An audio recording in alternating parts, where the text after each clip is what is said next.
Il y a un temps pour se taire et un temps pour parler, nous rappelle l'Écriture dans Ecclésiaste chapitre 3, verset 7. Et cette parole renferme une sagesse profonde que beaucoup de croyants négligent. T'est-il déjà arrivé de confier quelque chose de précieux trop tôt et de voir ensuite ton élan freiné, ton feu refroidi ou ta foi ébranlée? Aujourd'hui, Dieu nous appelle à une maturité spirituelle plus élevée, car tout ce qu'il veut accomplir dans ta vie ne doit pas être exposé au regard de tous. Nous allons explorer une vérité spirituelle puissante. Dieu demande de ne jamais révéler certaines choses si l'on veut réussir selon sa volonté, car le succès divin se trouve souvent dans le silence, la discrétion et l'obéissance.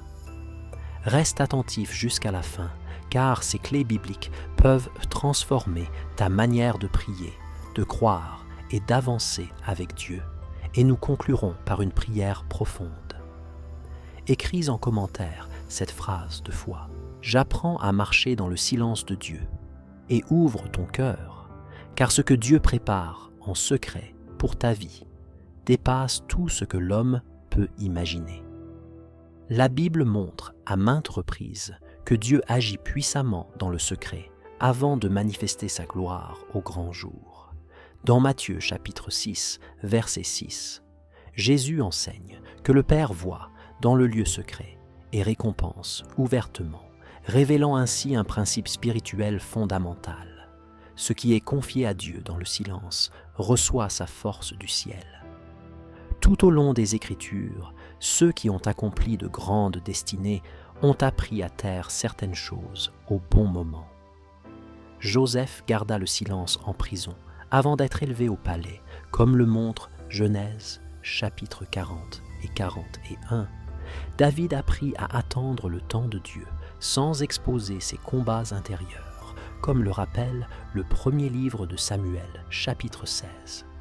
Et même Jésus-Christ déclara dans Jean chapitre 16, verset 12, qu'il avait encore des choses que les disciples ne pouvaient pas porter. Pourtant, le monde actuel pousse à tout exposer et tout partager, confondant transparence et sagesse spirituelle. Cette vérité est souvent mal comprise parce que le silence est perçu comme une faiblesse, alors qu'il est en réalité une preuve de maturité et de confiance en Dieu. Ce qu'il t'appelle à garder aujourd'hui est peut-être ce qu'il s'apprête à utiliser demain pour sa gloire. Avant d'entrer plus loin, dispose ton esprit et ouvre ton âme, car ce qui suit ne relève pas d'une stratégie humaine, mais de la sagesse céleste. Ce ne sont pas des règles rigides, mais des clés spirituelles par lesquelles Dieu protège, forme et conduit ceux qu'il prépare à réussir selon son dessein. Premier principe, ne jamais révéler trop tôt la vision qu'il a déposée en toi. Toute vision authentique vient de Dieu et porte une dimension spirituelle qui dépasse l'intelligence humaine. Habacuc, chapitre 2, verset 2, affirme que la vision attend son temps, qu'elle s'accomplira et ne mentira pas. Combien ont vu leur feu s'éteindre pour avoir partagé leur vision avec des personnes incapables de la discerner? Joseph en est l'exemple. Lorsqu'il révéla ses songes à ses frères dans Genèse chapitre 37, ils ne célébrèrent pas son appel, mais le rejetèrent et le vendirent. Dieu continuait d'agir, mais Joseph dut traverser des saisons douloureuses pour comprendre que la vision doit être protégée dans le silence jusqu'au moment où Dieu lui-même l'expose. Une vision partagée trop tôt peut être attaquée par l'incrédulité, la moquerie ou la jalousie. Et Dieu permet parfois ces épreuves pour nous enseigner la maturité. Demande-toi à qui tu confies ce que Dieu te montre. Ces personnes nourrissent-elles ta foi ou l'affaiblissent-elles? Deuxième principe, ne jamais dévoiler entièrement tes combats intérieurs et tes faiblesses à n'importe qui. La parole, nous, appelle à porter les fardeaux les uns des autres, mais aussi à la sagesse. Proverbe chapitre 4, verset 23. Dis de garder ton cœur plus que toute autre chose, car de lui jaillissent les sources de la vie. David, pourtant un roi, connu de profonde détresse, mais parlait d'abord à Dieu avant de parler aux hommes, et c'est dans cette intimité que sa force se renouvelait. Jésus lui-même, au jardin de Gethsémanée, ne partagea pas tout avec la foule, mais seulement avec quelques disciples, choisis selon Matthieu, chapitre 26. Révéler ses blessures à des personnes non spirituelles peut transformer une confession en vulnérabilité dangereuse, car tous n'ont pas la capacité de couvrir, prier et soutenir. Dieu t'invite donc à discerner à qui tu ouvres ton cœur, certaines batailles devant d'abord être confiées au Père, avant d'être partagées à des frères mûrs dans la foi. Troisième principe, ne pas annoncer tes prochaines étapes tant que Dieu ne les a pas confirmées. Proverbe chapitre 16, verset 9. Enseigne que le cœur de l'homme médite sa voie, mais que l'Éternel dirige ses pas. Beaucoup échouent, non parce que Dieu n'était pas avec eux, mais parce qu'ils ont parlé avant d'avoir marché. Abraham reçut la promesse d'une descendance nombreuse dans la Genèse, mais dut apprendre à avancer par la foi avant de voir Isaac naître. Toute annonce prématurée crée une pression inutile, car les regards extérieurs exigent des résultats avant le temps de Dieu. Le silence devient alors un espace sacré où Dieu ajuste et confirme. Ce qu'il prépare dans l'ombre ne doit pas être exposé tant que le ciel n'a pas donné son accord. Quatrième principe, ne jamais révéler l'œuvre secrète que Dieu accomplit dans ta transformation personnelle. La sanctification est un processus intime, parfois lent et souvent invisible. 2 Corinthiens chapitre 3, verset 18 dit que nous sommes transformés de gloire en gloire par l'Esprit du Seigneur. Ce n'est pas un spectacle, mais une œuvre intérieure. Moïse passa 40 ans dans le désert avant d'être envoyé délivrer Israël, et personne ne voyait ce que Dieu façonnait en lui. Dévoiler trop tôt ce que Dieu change en toi peut exposer ton processus à des jugements humains sans autorité spirituelle. Dieu agit dans le secret afin que, lorsque le moment vient, sa gloire soit évidente. Cinquième principe, ne pas révéler les stratégies que Dieu te donne pour réussir selon sa volonté. Dans 2 Rois chapitre 5, Naaman attendait une solution spectaculaire alors que Dieu avait préparé une stratégie simple et humiliante. Les voies de Dieu ne sont pas toujours compréhensibles et, exposées à des esprits charnels, elles sont souvent méprisées. Garde donc ces instructions précieusement, car elles sont adaptées à ton appel et à ton temps. Ces principes ne sont pas une invitation à l'isolement, mais à la sagesse. Dieu ne te demande pas de te cacher par peur, mais de te protéger par discernement. Chaque silence obéissant prépare une manifestation puissante et chaque secret confié à Dieu devient une semence de victoire. Et si le silence qu'il t'impose aujourd'hui était la clé de la réussite qu'il te promet demain? Derrière ce silence se cachent des trésors spirituels que seuls ceux qui marchent avec lui discernent. Ce qu'il protège ainsi n'est jamais pour te priver, mais pour te préparer et t'élever au moment juste. L'une des vérités des Écritures est que le silence est souvent le langage de la maturation spirituelle. Isaïe chapitre 30 verset 15 affirme que c'est dans le calme et la confiance que se trouve la force.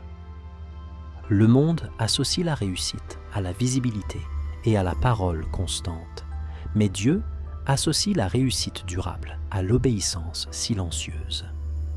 Jésus vécut 30 années dans l'ombre avant son ministère public, comme le montre Luc chapitre 2 et 3.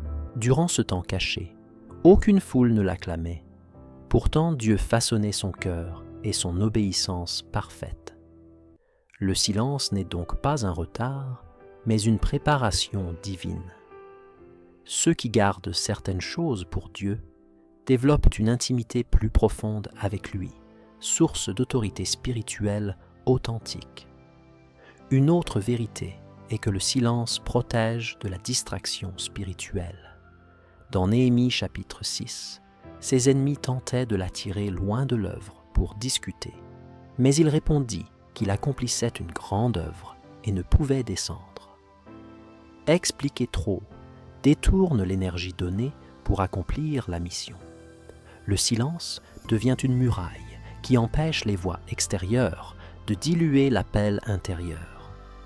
Il existe aussi une bénédiction liée au silence, la dépendance totale à Dieu. Dans Exode chapitre 14, verset 14, Moïse déclare que l'Éternel combattra pour eux et qu'ils garderont le silence. Ce n'était pas de la passivité, mais un acte de foi. Ne pas tout révéler pousse à s'appuyer davantage sur Dieu. La prière remplace l'explication, l'adoration, la justification et la confiance, l'anxiété. Cette dépendance attire la faveur divine, car Dieu résiste aux orgueilleux, mais fait grâce aux humbles, comme l'enseigne Jacques chapitre 4, verset 6. Beaucoup pensent que se taire signifie manquer de foi, alors qu'il s'agit souvent de son expression la plus élevée. Abraham n'annonça pas chaque étape de son voyage, mais marcha selon la direction de Dieu. Hébreux chapitre 11 dit qu'il partit sans savoir où il allait, et devint pourtant le père des croyants. La foi véritable ne cherche pas l'approbation humaine, mais celle de Dieu. Une autre vérité est que le silence empêche l'ennemi d'anticiper l'œuvre divine. Dans Juges chapitre 7, Gédéon reçoit une stratégie qui défie la logique humaine, et Dieu réduit son armée pour que la victoire lui soit attribuée. S'il avait tout dévoilé, la peur aurait contaminé le camp. Le silence permet à Dieu de surprendre et de manifester sa gloire. Il faut aussi démystifier l'idée que tout silence serait mauvais. La Bible condamne les œuvres des ténèbres, mais honore le secret consacré à Dieu. Proverbe, chapitre 25, verset 2, dit que la gloire de Dieu est de cacher les choses, et celle des rois de les sonder. Le discernement consiste à savoir ce qui doit être confessé pour être guéri, et ce qui doit être conservé pour être protégé. Celui qui apprend à garder ce que Dieu lui confie développe une paix intérieure profonde, avance avec assurance, même sans applaudissements, prie plus sincèrement et voit sa foi se stabiliser, car elle repose sur la parole et non sur les circonstances. Comme le dit le psaume 125, ceux qui se confient en l'Éternel sont comme la montagne de Sion, inébranlable. Enfin, Dieu ne révèle jamais tout d'un coup.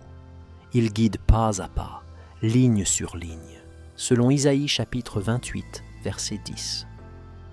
Accepter de ne pas tout dire, ni montrer, c'est accepter de marcher humblement avec lui. Et cette marche ouvre la porte à une réussite scellée par le ciel. Si Dieu t'appelle à une saison de silence, ne la crains pas. Elle est peut-être le prélude d'une élévation que seule sa main peut accomplir. Le silence obéissant d'aujourd'hui prépare la manifestation glorieuse de demain. Cette sagesse doit devenir pratique. Elle est destinée à transformer ta vie quotidienne, tes habitudes, tes paroles et tes relations, afin que le silence devienne un instrument de transformation. Première application. Filtrer ta parole dans la prière avant de la dire aux hommes. Dans le psaume 141, verset 3, David demande à Dieu de mettre une garde à sa bouche. Chaque pensée n'a pas besoin d'être partagée. Présente d'abord tes projets et lutte à Dieu. En priant avant de parler, tu verras que beaucoup de choses perdent leur urgence, car Dieu donne paix et direction. Deuxième application, discerner ton entourage spirituellement. Jésus n'accordait pas la même intimité à tous. Marc chapitre 4, verset 34, dit qu'il expliquait les paraboles en privé à ses disciples. Certaines relations restent générales, d'autres éprouvées, dans la foi peuvent recevoir davantage. Ce discernement te protège des blessures et influences négatives. Troisième application, approfondir ta vie de prière. Matthieu chapitre 6, verset 6, enseigne d'entrer dans sa chambre et de prier le Père dans le secret. Cette prière cachée produit une transformation profonde et libère de la recherche d'approbation extérieure. Peu à peu, ta paix et ton fruit parlent pour toi. Quatrième application, traverser les épreuves sans te justifier constamment. Jésus, face à ses accusateurs, garda souvent le silence accomplissant. Ésaïe chapitre 53, verset 7. Tu n'es pas obligé de répondre à chaque critique. Dieu est ton défenseur, et le silence dans l'épreuve lui permet de parler par le temps et les résultats. Cinquième application, persévérer dans l'obéissance même lorsque personne ne voit. Colossiens chapitre 3, verset 23. Enseigne de tout faire comme pour le Seigneur. Ceux qui marchent ainsi découvrent que Dieu récompense fidèlement. Imagine une parabole. Un semeur reçut 3 graines précieuses à planter dans un champ caché. Il montra la première à la foule, qui se moqua. Découragé, il la planta, et elle produisit peu. La deuxième fut confiée à des amis qui la piétinèrent sans le vouloir. La troisième, il la garda en silence, la planta profondément et l'arrosa fidèlement. Lorsqu'arriva le temps du maître, elle devint un grand arbre où les oiseaux s'abritèrent. Ce qui est confié au silence, nourri par l'obéissance et arrosé par la foi, porte toujours du fruit. Dans Jean chapitre 10, verset 27, Jésus dit que ses brebis entendent sa voix et le suivent.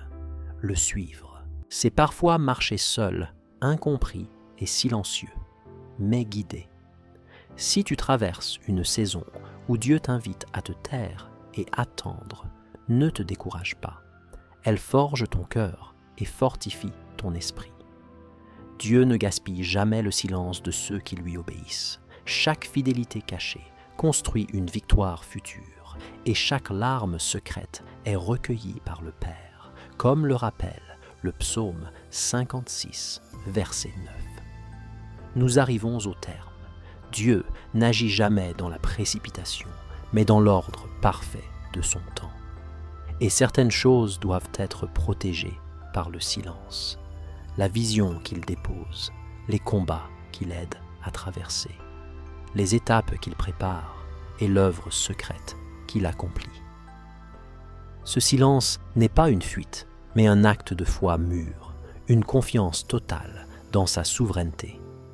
Philippiens chapitre 1, verset 6, affirme que celui qui a commencé en toi cette bonne œuvre la rendra parfaite pour le jour de Jésus-Christ. Dieu n'abandonne jamais son œuvre, même lorsqu'elle semble cachée. Si tu es dans une saison où il te demande de persévérer en silence, reçois-la comme un encouragement. Ce qu'il prépare en secret dépassera toujours ce que l'homme peut produire en public. Continue d'avancer dans la prière, l'obéissance et l'humilité, même si personne ne comprend ton chemin. Le psaume 37, verset 5, exhorte à remettre son sort à l'Éternel et à se confier en lui, et il agira au temps juste, de la manière juste, pour sa gloire et pour ton bien. Père céleste, nous te remercions pour la sagesse de ta parole. Apprends-nous quand parler et quand nous taire, à protéger ce que tu déposes en nous et à marcher avec confiance même dans l'ombre. Fortifie la foi de celui qui écoute, renouvelle son espérance et accomplit parfaitement ce que tu as commencé dans sa vie.